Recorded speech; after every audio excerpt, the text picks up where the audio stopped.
말씀은 너희와 너 자녀를 위해서 울라, 이 말씀입니다. 마가복음 7장 24절에서 30절에 보면 마가복음 7장 24절에서 30절 보면 스로보니게의 여인에 대해서 말이 나옵니다. 그 여인은 귀신 들린 딸을 데리고 있는 어머니예요. 여러분 주변에 귀신 들린 사람 본 적 있습니까? 약하게 들려 있을 때는 별 문제가 없는데 굉장히 심하게 들렸을 때는 발작도 하고 엄청난 무서운 일을 많이 저질러요. 그리고 이제 성인 여러 명이 달라들어도 그 사람을 이길 수가 없는 힘이 들어갈 때가 있어요. 그래서 천하무적이 돼버립니다. 그럴 때 내 집안에 그런 사람 하나라도 있을 때 그 집안은 뭐가 됩니까? 초토화가 돼버리는 거죠. 예.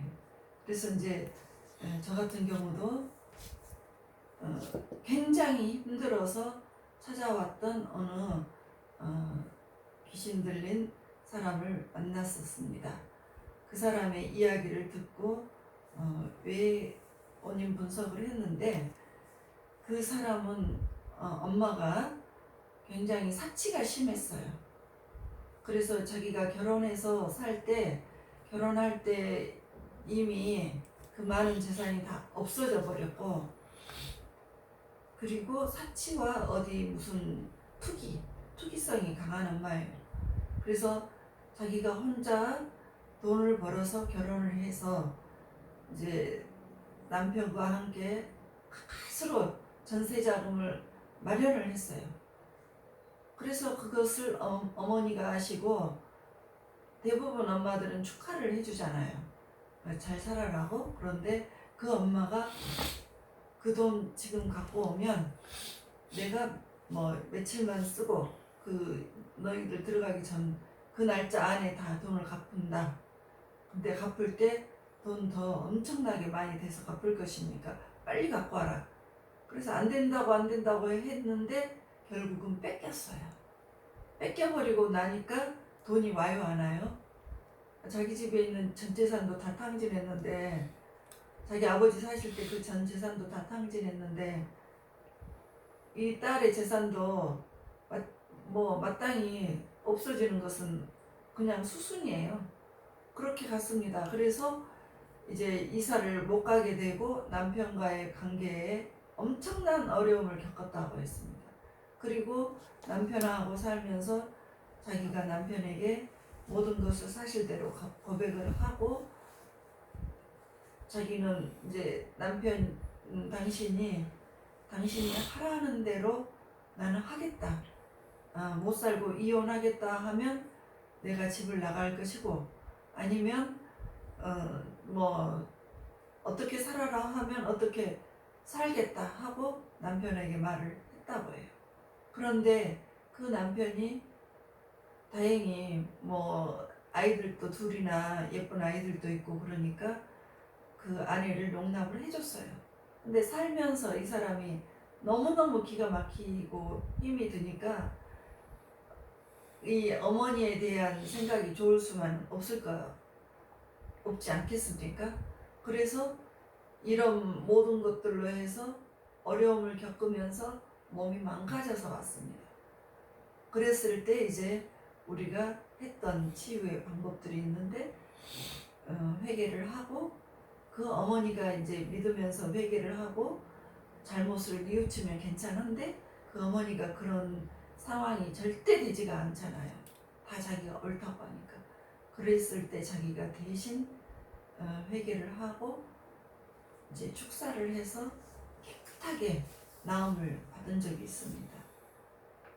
아주 힘이 들었어요. 아주 죽을 듯이 그 사람은 아주 그냥 죽기만을 바라고 살았습니다. 왜냐하면 죽음의 영까지 다 들어온 거예요.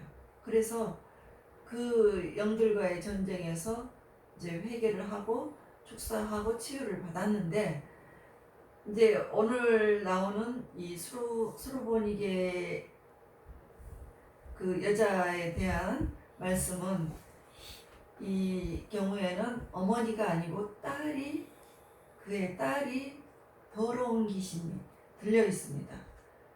근데 이 더러운 귀신이 들려서 예수님에게 나왔는데 예수님이 그래요. 예수님은 어느 사람마다 다 치유를 해줬습니다. 원하느냐? 원합니다 하면 치유해주고 어떠한 사람도 다 치유했는데 이 수로보니게 여인에게는 이상하게 이렇게 말씀하세요. 모욕적인 말씀하십니다. 자녀의 떡을 취하여 개들에게 던짐이 마땅치 아니하니라. 그럼 너 개다는 거죠. 되게 자존심 상하는 말인데 그 여인이 이렇게 말을 해요. 그 여자가 주여 얼쏘이다. 그렇지만 개들도 상 아래에 있는 애들이 먹다가 먹던 부스러기를 먹지 않습니까? 이렇게 말합니다. 그러니까 예수께서 돌아가라. 그럼 이 귀신이 네 딸에게서 나갔도다. 그렇게 말씀하셔요. 왜? 그러면은 여러분들 생각은 뭡니까? 자존심 버리고 그 엄마가 주님에게 그렇게 고백을 했기 때문에 나갔다고 생각을 하십니까? 그 뜻이 아닌 거예요. 이제 여기에서 말씀이 얼쏘이다 이래요. 얼쏘이다. 주여 얼쏘이다. 얼쏘이다. 그것은 자기의 죄를 인정을 하는 거예요. 맞습니다. 내가 죄인입니다. 내가 개고 내가 죄인입니다. 그래요. 그러니까 이렇게 너는 개야 하신 것에 대해서 자기에게 문제가 있는 것을 그 사람이 이제 자기가 지적한 것에 대해서 맞다고 말씀을 합니다. 그래서 이 개라는 것은 뭐냐면 여러분들 개는 자기가 토한 것을 자기가 또 다시 먹어요. 되게 더러워요. 먹는 것이 더러워요. 그리고 지금 예쁜 반려견들 예쁘게 잘 키우지만 옛날에 우리 살 때만 해도 개들은요 막 똥도 먹고 다 먹었어요. 토한 거 먹고 똥 먹고 다 먹었어요. 예. 그래서 이제 그 개에 대해서 이사야 56장 11절에 보면 개는 탐욕이 심해서 굉장히 탐욕이 심하고 족한 줄을 모르다. 아무리 먹고 먹어도 만족할 줄을 모르는 것이 개라고 나왔습니다. 그래서 주님께서 너는 개야. 그 딸에게 개라고 하신 것이 아닙니다. 개에게 그것을 주지 않는다. 딸은 데리고 오지도 않았습니다. 딸은 어디 있냐면 자기 집에 있어요. 30절에 보면 자기 집에 있습니다. 네, 딸이 집에 있는데 이제 이 여인에게 그래요. 돌아가라. 귀신이 내 딸에게서 나갔느니라. 그러니까 더러운 귀신이 이 딸을 잡았는데 여러분들 귀신이 잡을 때는요. 귀신이 처음 조금씩 들어올 때는 그냥 일상생활을 할 수가 있어요. 근데 잡아 있을 때는 일상생활이 불가능합니다. 아주 많이 들려봐요. 지나가면서 소리를 듣고 웃으면서 가요. 이렇게 지금 나에게 저기서 뭐라고 말을 해요. 그래서 말하는 대로 그렇게 합니다. 히틀러도 그랬다고 그래요. 히틀러에게는 유태인을 많이 학살을 했었잖아요. 그때 히틀러의 귀에는 죽여라, 사람 죽여라. 이런 소리를 많이 들었다고 했습니다. 그러니까 이것은 바로 지금 이게 들려있는 상황이에요. 그래서 들려있는 상황이 될 때는 굉장히 무섭게 돼버리는 거예요. 그것들이 시키는 방향대로 살인도 하고 또 자기도 죽고 여러 가지 일상생활도 못하게 돼요. 그래서 귀신 들린 사람들이 들려있을 때는 잡혀있는 거 귀신이 통제를 하고 마음대로 끌고 다녀요. 그래서 들려있는 사람은요 자기가 이것을 하려고 했다가도 귀신이 시키는 대로 하게 됩니다. 예. 그래서 이제 이 말이 이제 이렇게 쭉 나오는데 마가복음 7장 앞에 1절에서부터 23절까지는 계속해서 더러운 것에 대한 그 말이 나옵니다. 지금 먹는 것이 손을 안 씻고 먹으면 더럽지 않습니까? 이런 논쟁이 들렸어요. 예수님 말씀하십니다. 너희가 더러운 것은 이거야.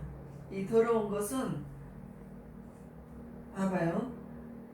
사람을 무엇이든지 밖에서 사람에게로 들어가는 것은 능히 사람을 더럽게 하지 못하고 안에서 나오는 것이 더럽게 하는데 그 더럽게 하는 것이 20절에서부터 22절까지예요. 13가지예요. 사람의 마음에서 나오는 것은 악한 생각. 악한 생각은 뭐예요? 나쁜 생각이죠.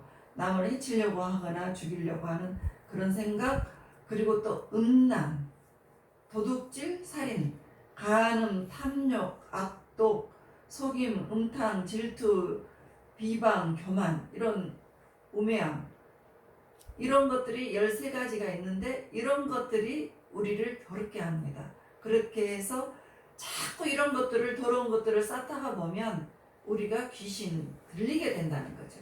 더러운 귀신에 들리게 됩니다. 그래서 여러분들 혹시 여러분들에게 이 중에서 끊어지지 않는 것이 있습니까? 자꾸 누구를 악한 생각을 가져서 누구를 비방하려고, 누구를 나쁘게 하려고 하는 생각이 있습니까?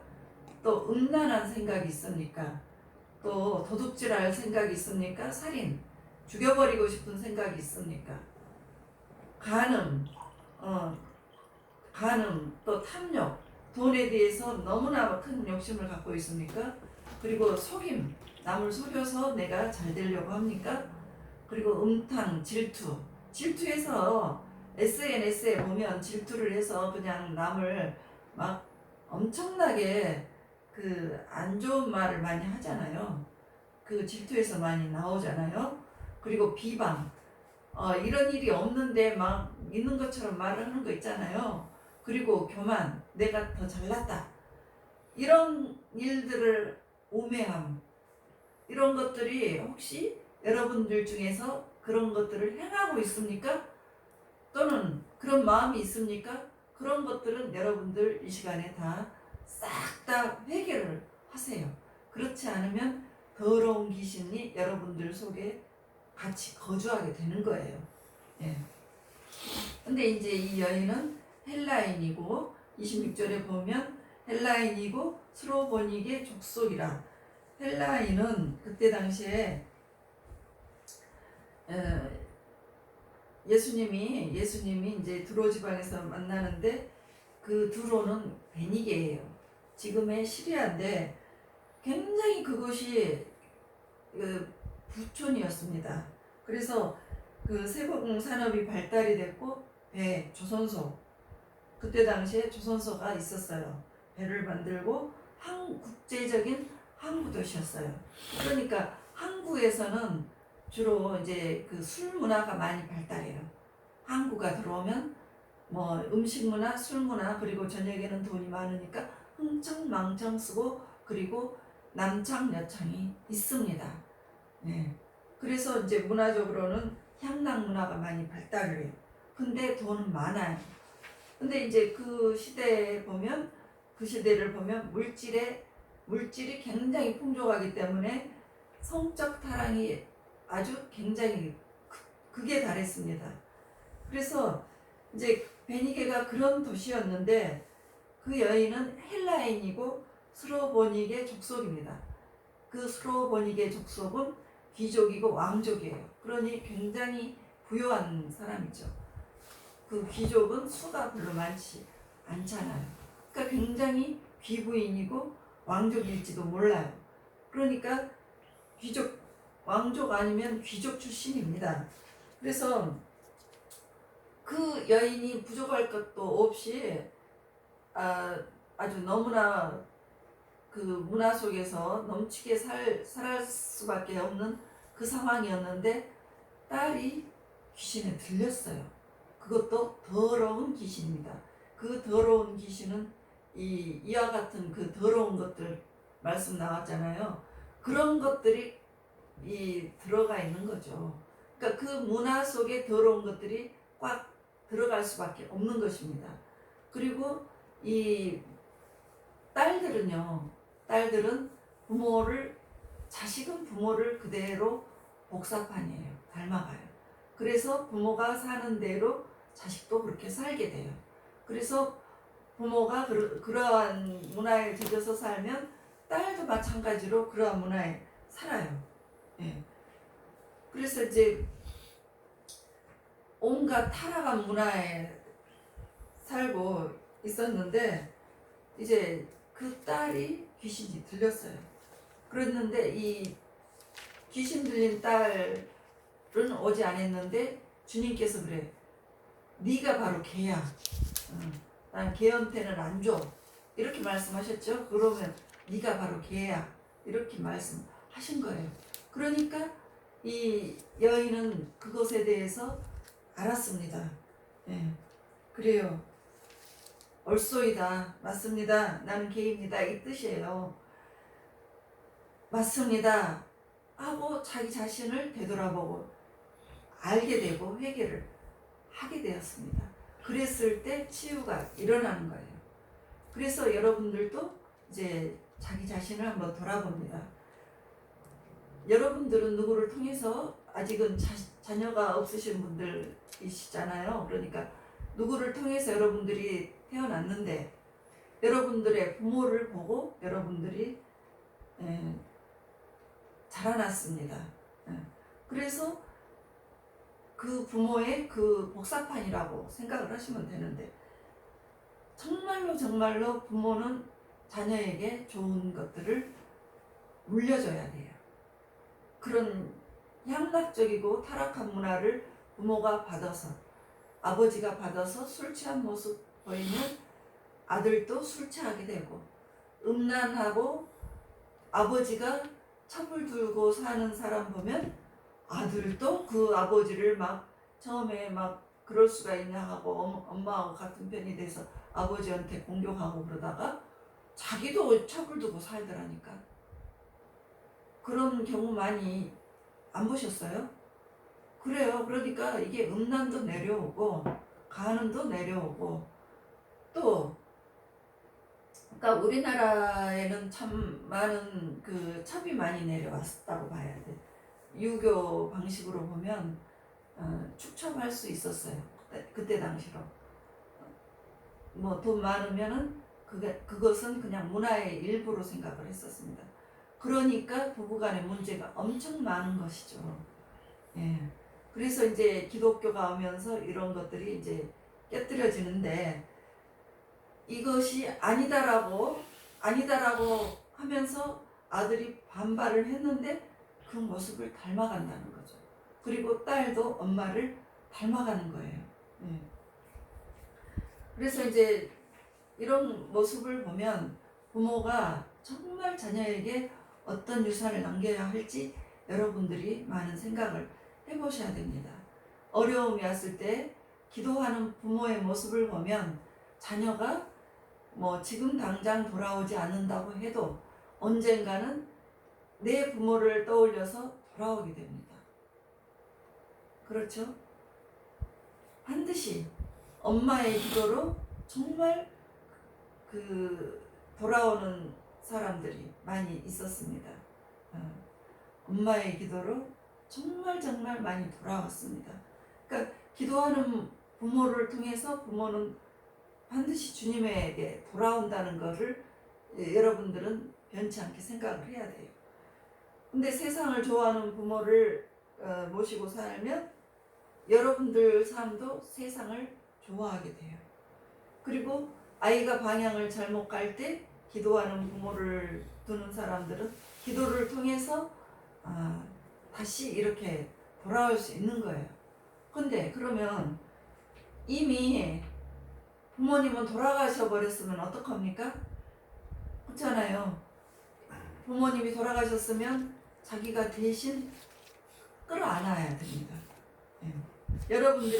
여러분들이 이제 그런 문제에 대해서 내 집안에 나에게 뭔가 끊어지지 않는 문제, 이런 문제가 있다. 이럴 때는 여러분들이 목표를 갖고 끌어안으세요. 그리고 대신 회개를 하시는 거예요.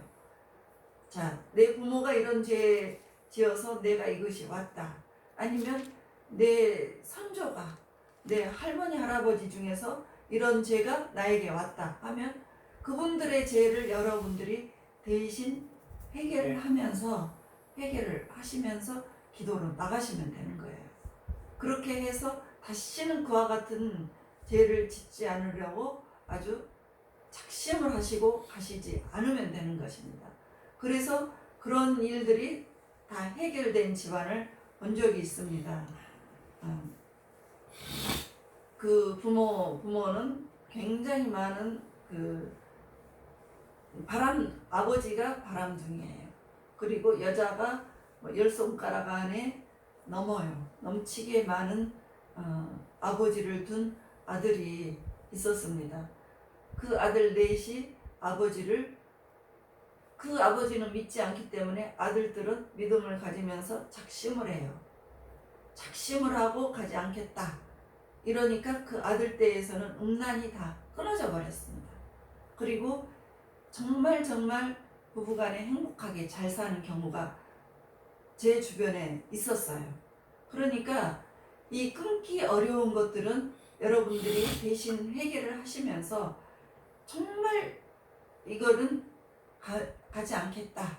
그 길을 돌아서 해야 되는 것입니다. 그렇게 되면 여러분들에서 끊어진 것이 후대에 내려가지 않습니다. 여러분들의 나쁜 습관들이 있습니까? 그것이 끊어지도록 여러분들이 회개하고 기도하세요.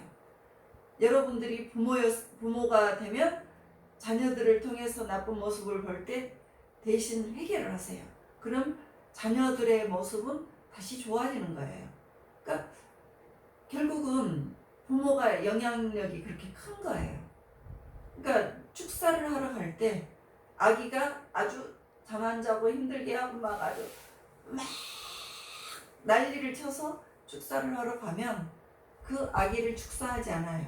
그 엄마를 축사를 해줘요. 엄마가 회개하고 엄마가 이렇게 회개하면 아이는 자동으로 좋아지는 겁니다. 그렇게 되기 때문에 아이 문제는 부모인 내 문제다.